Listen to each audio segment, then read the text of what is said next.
আজকে ৪৭তম জাতীয় বিজ্ঞান ও প্রযুক্তি সপ্তাহ এবং বিজ্ঞান মেলা ২০২৬ উপলক্ষে আমাদের যে ক্ষুদে বিজ্ঞানীরা এসেছে, তাদের বিভিন্ন প্রকার চেষ্টা, তাদের বিভিন্ন প্রকার আবিষ্কার, অনেক পরিশ্রমের ফলে আমরা এখানে ছোট ছোট মনে হইতেছে যে ওরা ঘর তৈরি করে রেখেছে। আসলে এই ঘরের যে কি কাজ ওরা একটু বর্ণনা করে দিবে, আমরা সুন্দর করে একটু শুনবো যে আসলে ওরা কি বিষয়টা তুলে ধরতে চায় আর এর ভিতরে সায়েন্টিফিক্যালি কি আছে এরা ওটা বর্ণনা করবে। এদিকে তোমরা ওদিকে লক্ষ্য করো না, ঠিক আছে? তোমরা সুন্দর করে এবার বর্ণনা করবে, তোমাদের স্কুলের নাম একটু সুন্দর করে বলবা, সুন্দর করে উপস্থাপন করবে। আসসালামু আলাইকুম, আমি মোসাম্মদ মরিয়ম সুলতানা। আমাদের বিদ্যালয়ের নাম হলো জামতুল ধোপাকান্দি পাইলট বালিকা উচ্চ বিদ্যালয়। আমাদের আজকের প্রজেক্ট যেটা, এই বিষয় হলো ডিজাস্টার ম্যানেজমেন্ট সায়েন্স, অর্থাৎ দুর্যোগ ব্যবস্থাপনা। এখানে আমরা 4টা বিষয় রেখেছি। একটা হলো আর্থকোয়ার্ক অ্যালার্ট, এটা হলো ফায়ার অ্যালার্ট, এবার সেটা হলো ফ্লাড অ্যালার্ট, এবং এটা হলো রেলওয়ে ট্র্যাক বোর্ড অ্যালার্ট। প্রথমেই আছে আর্থকোয়ার্ক অ্যালার্ট, অর্থাৎ ভূমিকম্প। ভূমিকম্প এমন একটি প্রাকৃতিক দুর্যোগ যার আগাম কোনো সতর্ক সংকেত থাকে না, মানে এবং সবচাইতে অল্প সময় সবচেয়ে বেশি ধ্বংসযজ্ঞ চালায় হলো এই ভূমিকম্প। এই যে ব্যবহার, যখন ভূমিকম্প হবে মানে মাটির মধ্যে একটা কম্পন সৃষ্টি হয়, সেই কম্পন যখন মানে এরা মানে বুঝতে পারবে তখন একটা মানে অ্যালার্ম বেজে উঠবে।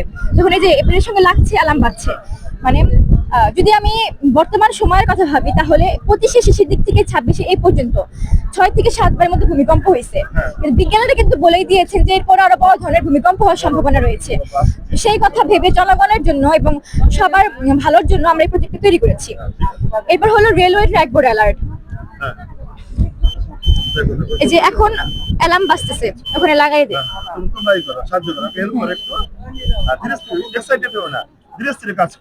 এখন অ্যালার্মটা বন্ধ হয়ে গেছে, প্রথমে অ্যালার্ম বাজছে, এখন বন্ধ করে দে। মানে এটা হলো এমন একটি প্রজেক্ট যে রেল লাইনের যে এই পাতগুলো আছে যদি ভাঙা থাকে বা কাটা থাকে তাহলে অ্যালার্মটা বাজবে। মানে এমন মানে প্রায় প্রতি বছরই দেখা যায় যে হ্যাঁ রেল লাইন দুর্ঘটনা হয়। যদি আমি রোজার ঈদের কথা বলি, ঈদের আগেও কিন্তু বগুড়াতে অনেক বড় ধরনের একটা দুর্ঘটনা হয়ে গেছে। প্রায় 9-10টা বগির মধ্যে একদম পুরোপুরি উল্টে গেছে, যেখানে অনেক মানুষই হতাহত হয়েছে।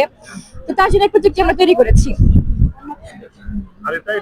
এপাশে হলো ফ্লাড অ্যালার্ট, অর্থাৎ বন্যা মোকাবিলার যে আর কি। পানি দে।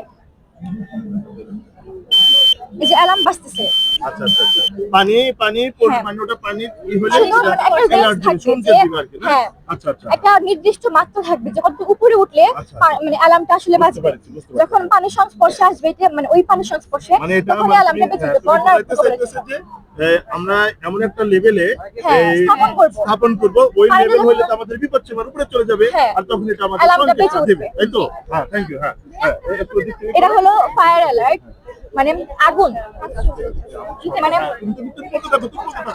এটা হলো ফায়ার অ্যালার্ট, মানে বিভিন্ন ধরনের অ্যালার্জি থাকে। কোনো দুর্ঘটনা হইলে বা আগুন লাগলে আমাদের নিজে থেকে অ্যালার্মগুলো বাজাইতে হয়, কিন্তু এই ফায়ার অ্যালার্ট মানে আপনা আপনি বেজে উঠবে। মানে দুর্ঘটনাবশত এটা কোনো কাজ চলছে, আমরা উপজেলায় মানে দেখাইছি, কিন্তু বর্তমানে একটা মানে সমস্যা হয়ে গেলে চলতেছে না। কালকে আমরা অবশ্যই এটা আবার উপস্থাপন করব। ধন্যবাদ সবাইকে। এই পর্যন্ত তোমাদের ঠিক আছে, ওদের সবাইকে ধন্যবাদ। ওরা সুন্দর করে উপস্থাপন করলো। আর উপকারিতা কি, যে এমনি একটা আবিষ্কার করলাম, এমনি একটা বিষয় নিয়ে উপস্থাপন করলাম, এর যদি মানে উপকারিতা না থাকে সেটা কিন্তু আমাদের কি ফেলিওর, আর কি ব্যর্থ হয়ে যাব। যাই হোক, ওরা যে বিষয়টা আবিষ্কার করেছে সেটা আমার খুব ভালো লাগছে। যে রকমের যে এইটা যে ফ্লাড অ্যালার্টটা হচ্ছে কি, যে হয়তো বাড়ির যদি কারো যদি নদীর সাথে অথবা কোনো বড় বড় জলাশয়ের ভিতরে যদি বাড়িটা থাকে, আর এটা যদি সুন্দর একটা সিস্টেমে লাগানো হয় যে যখনই পানি এটাকে স্পর্শ করবে অমনি আমাদের সংকেতটা দিবে, ঠিক আছে? আবার রেল লাইন যদি কোথাও ভেঙে যায়, যদি ওই সেলটা যদি ভেঙে যায়, তখন আমাদের এটা ওটা অ্যালার্ট দিবে। যাই হোক, আর এটা ভূমিকম্পের জন্য ওরা আবিষ্কার করেছিল, তৈরি করেছিল। তো ভালোই দেখলাম, যখন ওরা সুইচটা দিছিল তখন কিন্তু থর থর করে কাঁপতেছিল ঘরটা। সব মিলে আর কি ভালো লাগছে। তোমাদের স্কুলের নামটা হচ্ছে কি? জামতুল ধোপাকান্দি পাইলট বালিকা উচ্চ বিদ্যালয়, কামারখন্দ, সিরাজগঞ্জ।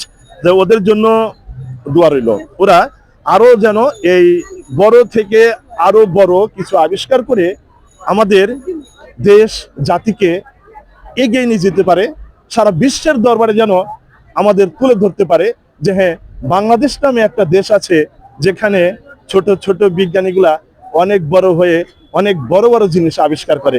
এটা আমরা চাই, ওদের জন্য দোয়া করি। ওদের আর আর কি বলবো, আসলে ওদেরকে কিছু গিফট করা উচিত।